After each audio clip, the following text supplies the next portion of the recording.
Welcome back to another technical video. Today, we're going through your question, answering it, and hopefully finding that solution you need.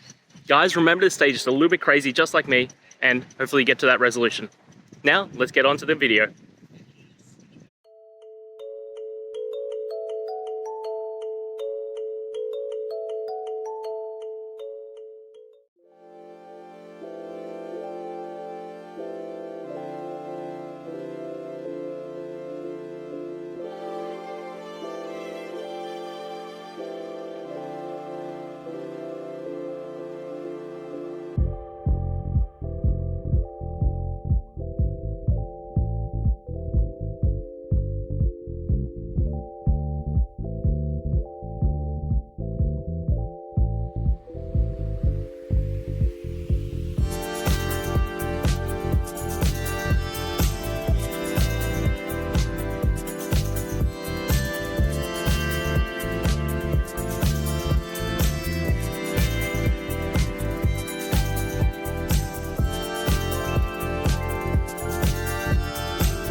And that's it, guys. We've gone through the solutions and I'm hoping that it resolved your issue.